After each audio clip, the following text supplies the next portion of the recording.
Olá, seja bem-vindo, seja bem-vinda. Nossa conversa de hoje está baseada no livro O Céu e o Inferno, ou A Justiça Divina segundo o Espiritismo, de Allan Kardec, nos capítulos 3, 4 e 5. Alguém já disse, não importa aonde o seu corpo vive, seus pensamentos é que sempre serão a sua casa.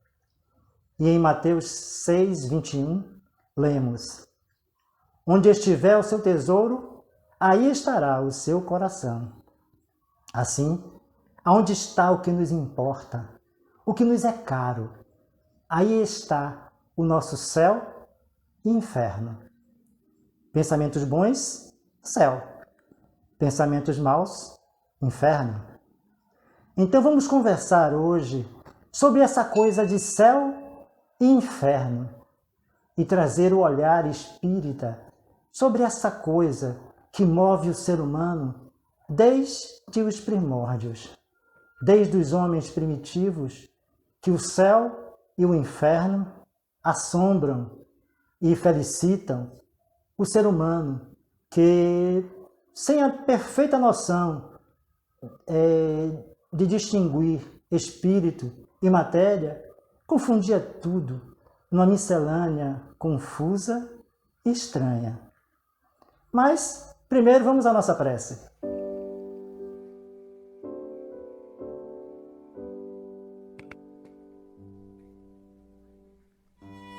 Senhor Deus de todo o universo, máxima energia, causa primeira de todas as coisas. Gratidão por essa nave azul em que viajamos pelo espaço-tempo. Abençoado orbe, lar que nos acolhe e abriga, oportuniza o evoluir. Que saibamos aproveitar a dádiva do viver, transmutar nossos infernos conscienciais em céus comportamentais, conhecendo-nos, reconhecermos nossos equívocos, retificarmos nossas rotas, respeitando e amando toda manifestação de vida, semeando a paz e a esperança, vacinando contra o mal toda a ignorância, imunizando contra o desânimo, o desespero. Gratidão, Senhor, pelo alvor de cada dia que nos faculta fazer diferente, pelo crepúsculo que nos convida ao recolhimento, ao refletir sobre nossos feitos e não feitos. Obrigado pelos poemas florais dos campos, pela sinfonia dos pássaros, pela água que dessedenta e vivifica, pela terra que frutifica, a fauna e toda a vida que nos compartilha o viver. O sol que nos aquece os dias, a lua e as estrelas que iluminam as noites, a chuva que higieniza a atmosfera, o ar que respiramos. Obrigado, Pai Nosso. Gratidão por nossa Mãe Terra. Que sejamos filhos menos ingratos, pessoas mais conscientes, homos um pouquinho mais sapiens. Que assim seja. Pois é, gente. Essa prece, mensagem, eu publiquei ela em nosso canal no 1º de janeiro, e por aí nós vemos o quanto as nossas escolhas com relação ao nosso querido planeta Terra podem influenciar e criar verdadeiros infernos ou céus em nossa estada aqui na Terra.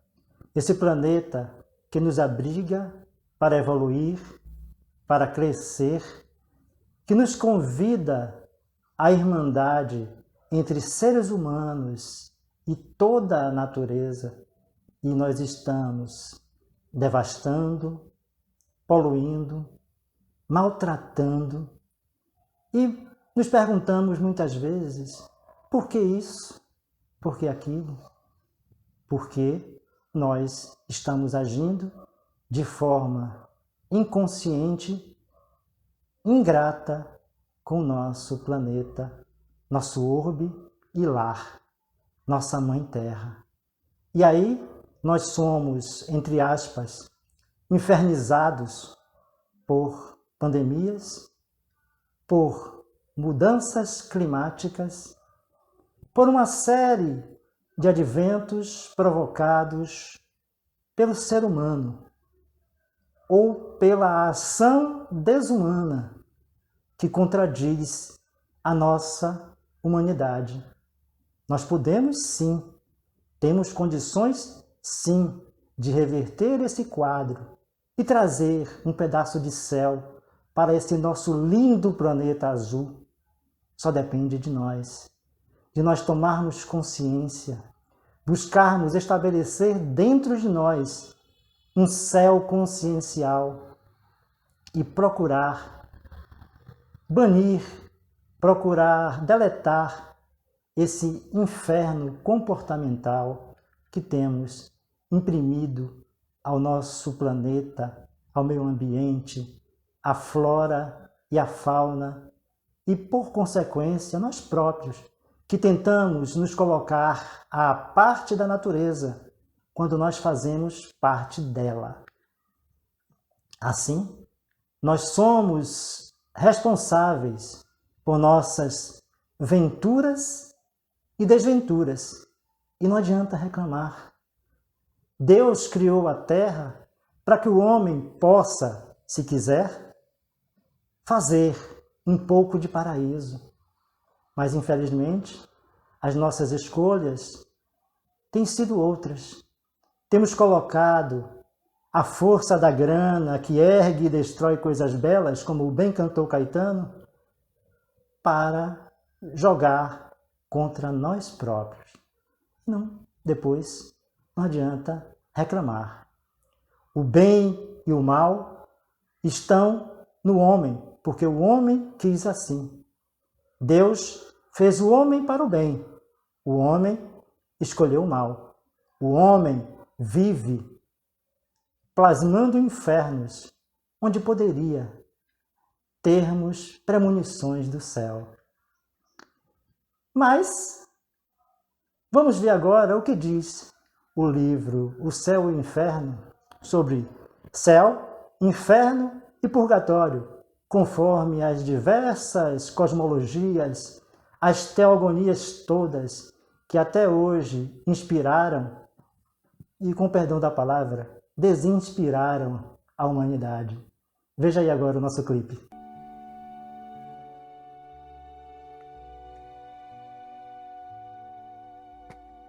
O céu. Comumente, céu é designada a região acima do horizonte que envolve a Terra. Vem do latim coelon,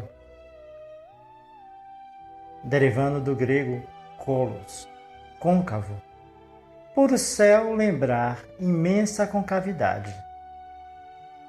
Pelos deficientes conhecimentos astronômicos, afinal eles não tinham o telescópio Hubble, não tinham outros telescópios, sondas espaciais, estações espaciais e tantas outras coisas que nós temos.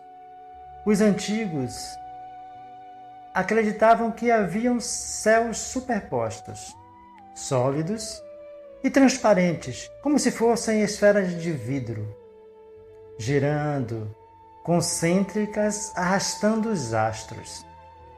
Isso tudo ao redor da Terra. Era o geocentrismo, que, com a evolução do conhecimento, foi desmentido. Então, hoje, falar em terra plana e outras coisitas que a ciência já provou não existirem, é para quem quer, é para quem teima em negar a realidade. Assim, as várias teogonias escalaram os céus, degraus da bem-aventurança, sendo o último deles a morada da felicidade, variando assim os números de céu entre cada cultura. Prevaleceram os 7 céus, da expressão estar no 7º céu, que significa a suprema felicidade.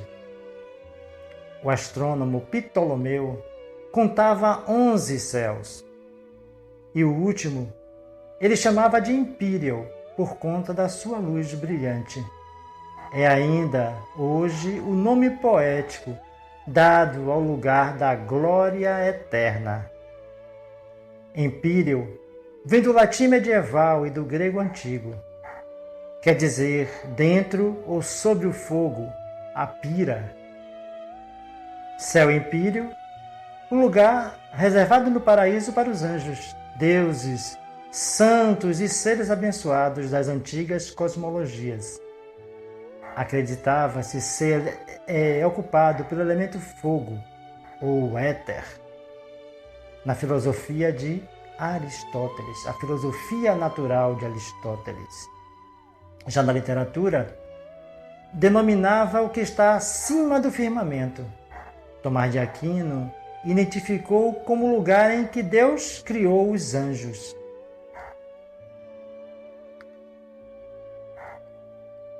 O inferno. Imitado do inferno pagão, o inferno cristão intuía as penas futuras. O homem sempre pressentiu que a vida futura seria feliz ou infeliz conforme o bem praticado nesse mundo.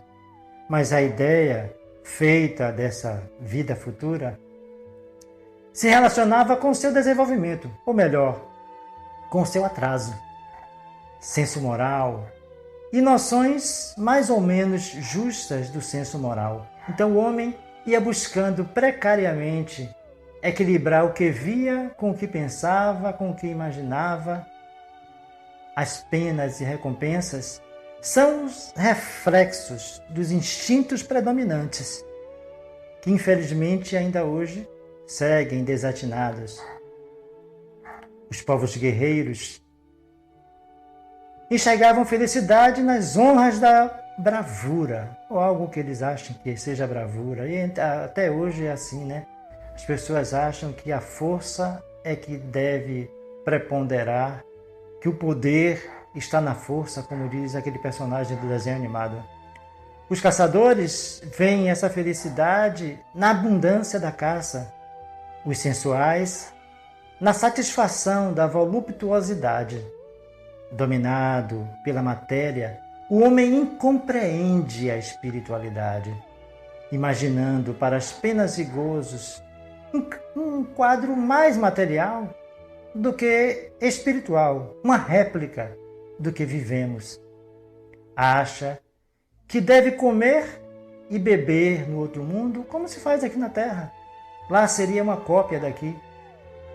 Mais tarde, já se encontra nas crenças sobre a vida futura uma mistura, um misto, uma miscelânea de espiritualismo e materialismo. A beatitude contemplativa concorrendo com o inferno das torturas físicas. O silício, né?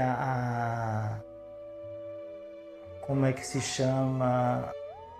Essa coisa das pessoas se torturarem, se ferirem, se machucarem para depurar-se, como se o corpo tivesse que padecer por conta do espírito, nessa forma de castigos corporais, como se isso fosse purificar o espírito. Não podendo compreender senão o que vê, o homem primitivo naturalmente moldou o seu futuro pelo presente, ou seja, pelo que vê, ele deduz o que não vê. O purgatório.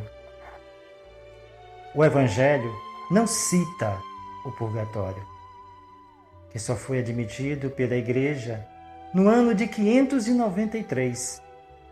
Um dogma mais racional e mais de acordo com a justiça de Deus, porque estabelecia penas menos rigorosas e resgatáveis para as faltas de problemática, de medianas questões. Sem o purgatório, só havia os extremos: a suprema felicidade do céu ou supremo suplício no inferno. Assim, o que seria das almas somente culpadas de ligeiras faltas? Das verdadeiramente arrependidas que buscassem se melhorar? Ou compartilhariam da felicidade dos eleitos, ainda quando imperfeitos? Ou sofreriam o castigo dos maiores criminosos, ainda quando não houvessem feito, digamos assim, um grande mal, o que não seria nem justo nem racional. Necessariamente, porém, pelo atraso, a noção de purgatório seria algo incompleto, porque apenas conheciam a penalidade do fogo, fizeram dele um atenuante do inferno, porque as almas ardiam também no purgatório, só que num fogo mais brando. Sendo o dogma das penas eternas incompatíveis com o progresso, as almas do purgatório não se livravam dele através do seu adiantamento, mas pelas preces ditas ou mandadas dizer em sua intenção. Se o primeiro pensamento foi bom, pois abrandou a questão dos extremos, por outro tanto, não acontece quanto às consequências decorrentes pelos abusos que originaram. As preces pagas transformaram o purgatório mais rentável, mais lucrativo que o inferno.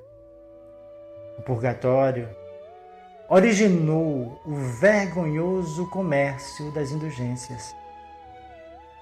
Por intermédio deles se vendia a entrada no céu. Foi esse abuso a causa primeira, ou principal, da reforma, levando Lutero a rejeitar o purgatório. Então a gente vê, os protestantes, eles não aceitam o purgatório. E nós vemos aí, como Kardec no livro O Céu e o Inferno cita as três geografias, digamos assim, propostas pelas religiões antigas: o céu, o inferno e o purgatório. Por aí nós vemos que já passou da hora do ser humano colocar os pés no chão, acordar para a espiritualidade, mas a espiritualidade com consciência, não a espiritualidade fantasiosa, não a espiritualidade equivocada que vivemos até então.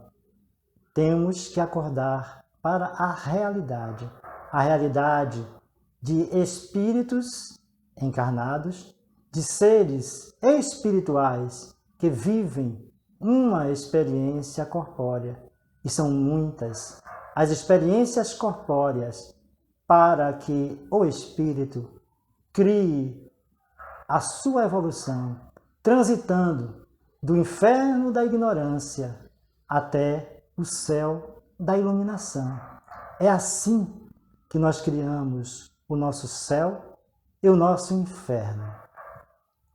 A ignorância, o atraso, o ranço, o preconceito são as nossas algemas, as correntes que nos mantém presos a um inferno existencial criado deliberadamente por nós próprios. Então, não existe esta coisa de um céu, digamos assim, geograficamente disposto, de um inferno geograficamente constituído.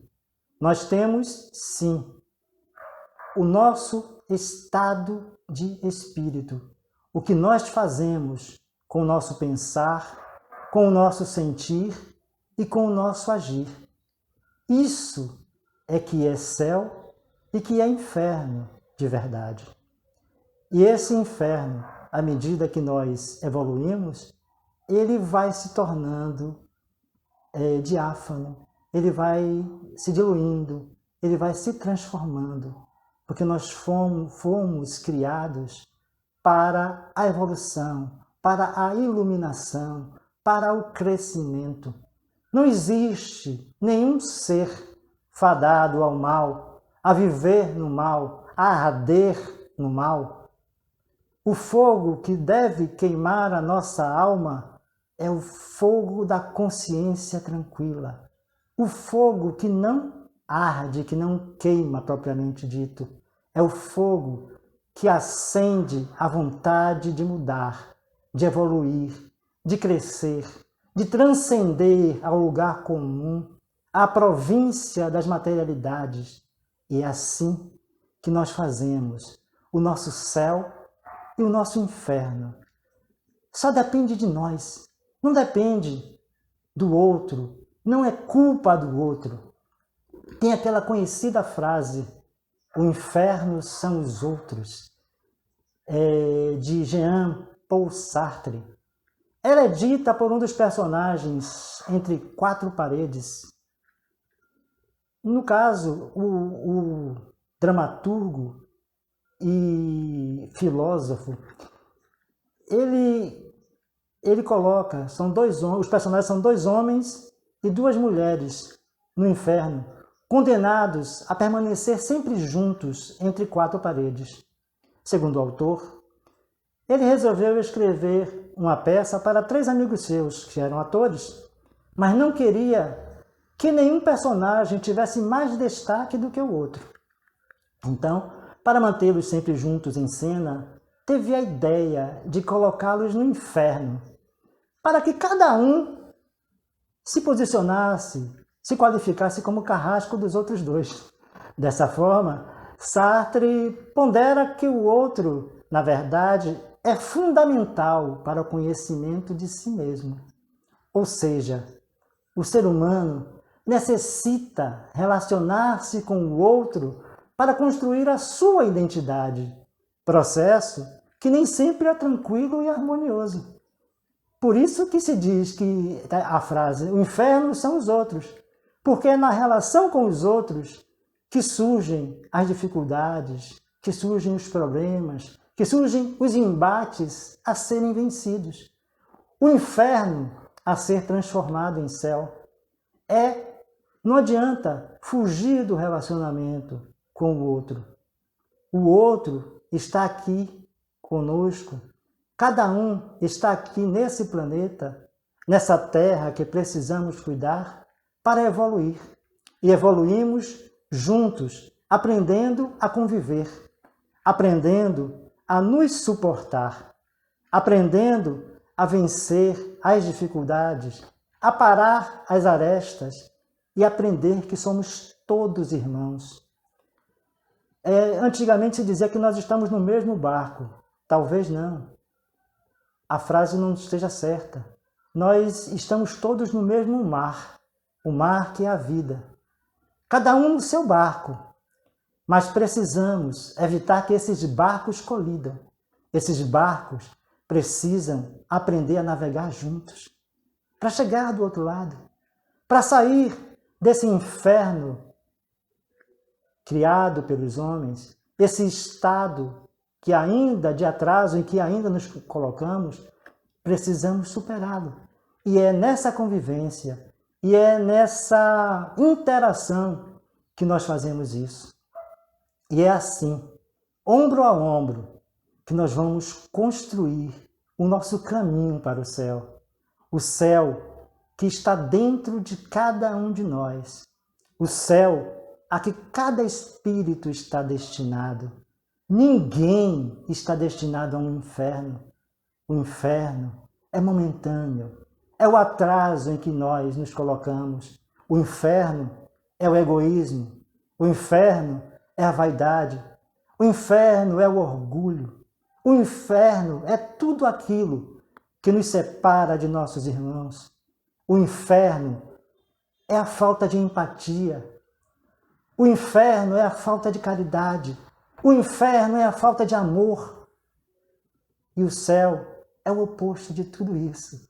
O céu é a empatia, é o altruísmo, é a vontade de construir juntos, de superar todas as adversidades, é darmos as mãos e construirmos pontes no lugar de muralhas, é educarmos, é semearmos a paz, a esperança, a saúde, e isso só depende de nós.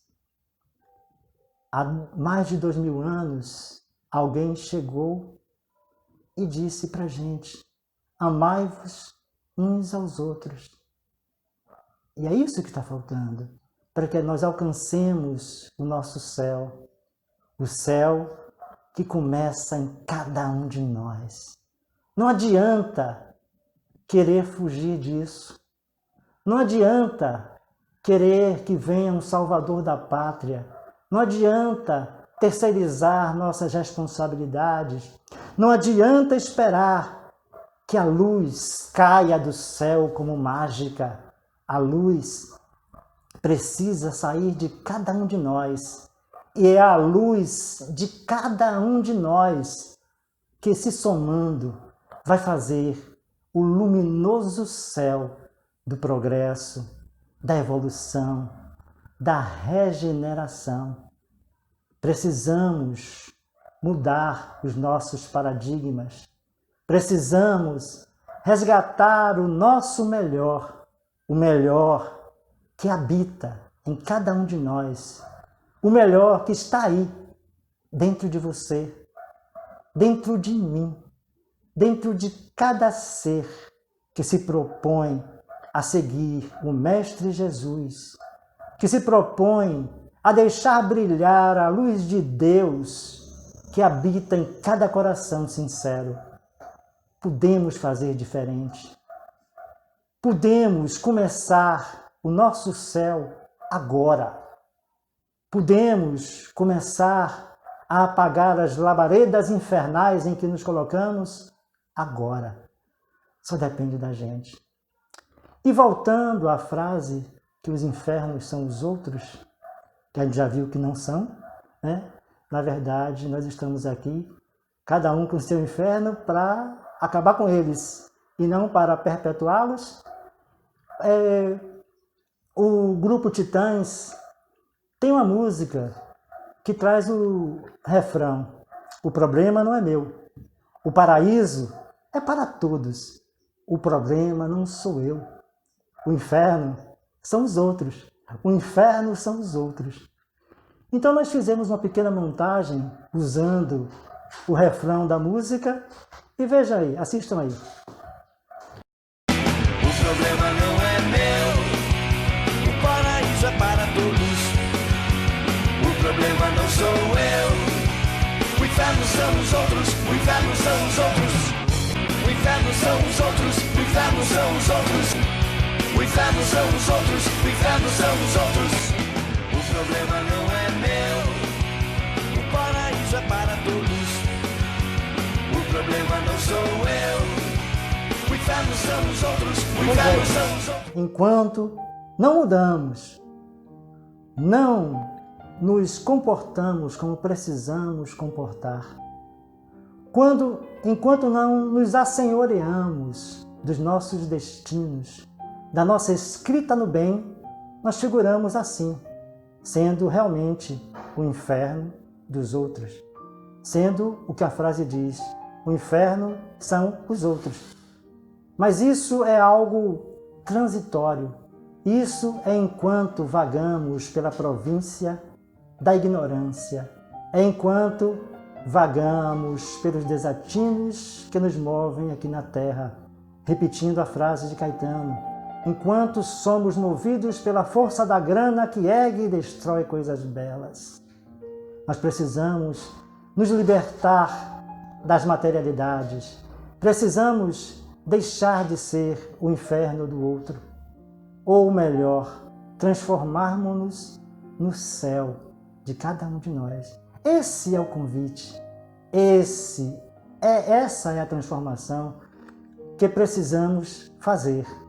E nada mais oportuno do que esse momento, o momento em que começamos um ano novo. E o que é esse ano novo? É apenas a mudança do calendário? Trocar a folhinha da parede? Trocar o calendário? É isso que é o ano novo? Não. Nós viemos repetindo isso ano após ano e precisamos mudar também esse outro paradigma. Precisamos lembrar que o ano só será verdadeiramente novo quando nós nos dispusermos a ser novos e renovadores. Quando nós aprendermos a transformar o nosso entorno, transformar tudo o que nos rodeia para melhor, nós buscarmos o esclarecimento, buscarmos a fraternidade, buscarmos a solidariedade e praticarmos tudo aquilo que nós dizemos acreditar. O nosso céu e o nosso inferno só depende de nós mesmos. Deus criou a terra, Deus se preocupou em nos dar um belo alvorecer e um belo crepúsculo. Ele se preocupou em nos dar uma noite estrelada, enluarada, as flores dos campos, o canto dos pássaros, o murmúrio das águas do mar, dos rios. Ele se preocupou em nos dar uma diversidade de cores, de formas. Ele se preocupou com os mínimos detalhes, detalhes aos quais muitas vezes não damos conta, detalhes que muitas vezes passam desapercebidos. Ele nos deu a oportunidade, nos dá a oportunidade da vida, para que com essa vida nós possamos transformar e construir o nosso novo desiderato, saindo das províncias da ignorância e buscando o conhecimento no bem, o conhecimento que engrandece a cada um de nós. Ele nos deu o livre-arbítrio para que nós façamos as nossas escolhas. E é nas nossas escolhas que chafurdamos nos infernos ou nos alçamos aos céus. Então precisamos, nesse ano, para que ele seja verdadeiramente novo, fazer escolhas melhores. Escolher o bem no lugar do mal. Escolher o céu no lugar do inferno. Escolher cuidar de si e do outro. Escolher ser melhor. E nesse momento confuso em que passamos, precisamos ter consciência de que não somos ilhas. Nós estamos aqui para fazer um continente, para fazer um planeta, para fazer um universo que é a soma de todos nós. Nós somos seres destinados ao céu consciencial, ao céu comportamental, ao céu destinados a todos indistintamente, uns mais cedo, outros mais tarde, de acordo com a sua própria vontade, mas todos alçarão esse céu. E nessa próxima mensagem final, nós falamos justamente disso. Essa mensagem que pode ser também uma oração. Nós precisamos nos vacinar em todos os sentidos. Vacinar o corpo e vacinar a alma. Vacinar o pensar, o sentir e o agir. Vacinar contra todo o mal. Contra o vírus das negatividades. Contra os patógenos de tudo que for ruim, tanto para o corpo como para o espírito. Não podemos mais abrigar o negacionismo. Não podemos mais dar abrigo às contendas. Nós precisamos multiplicar a esperança. Precisamos multiplicar a paz, o amor. Precisamos ser uma humanidade unida. Precisamos fraternidade. Precisamos caridade. Precisamos Deus em nós. Precisamos viver Jesus.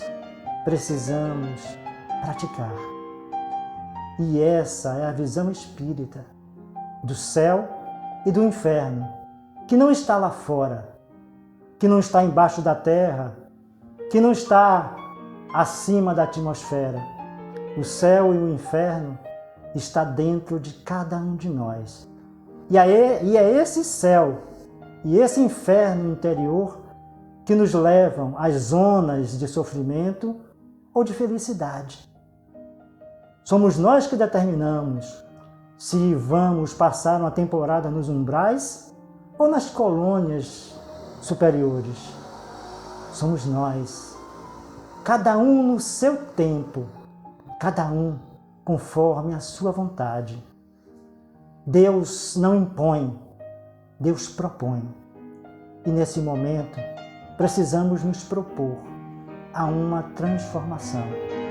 Precisamos nos propor a orar e transformar esse país, esse planeta, num lugar melhor, num lugar de pessoas comprometidas umas com as outras, que respeitam e que buscam o bem-estar individual e coletivo. Esse é o nosso céu. E estamos chegando ao final de nossa conversa de hoje. Eu queria pedir para vocês que se inscrevam em nosso canal, deixem o seu like se gostaram e que voltem sempre. Aqui vocês vão encontrar diversas mensagens buscando falar sobre a espiritualidade, sobre a positividade, literatura, temas construtivos que buscam fazer pensar e sentir de forma diferente. Então, fica essa mensagem, nossa oração, pedindo que imediatamente, o mais rápido possível, busquemos o nosso céu, busquemos nos vacinar contra qualquer forma de inferno. Nós não fomos criados para sofrer, nós não fomos criados para penas terríveis, nós não fomos criados para castigos, porque esse não é o nosso Deus.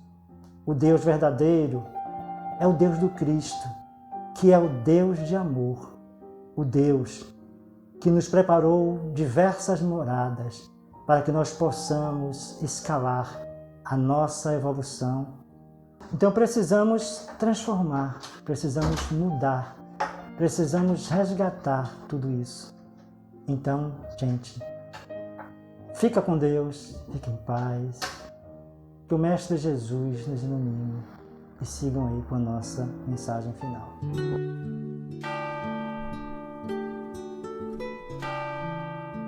O Ano Novo não está na folhinha pendurada na parede, num calendário analógico ou digital, nem na agenda novinha, aflita por nossos compromissos e os tantos descompromissos que nos rodeiam.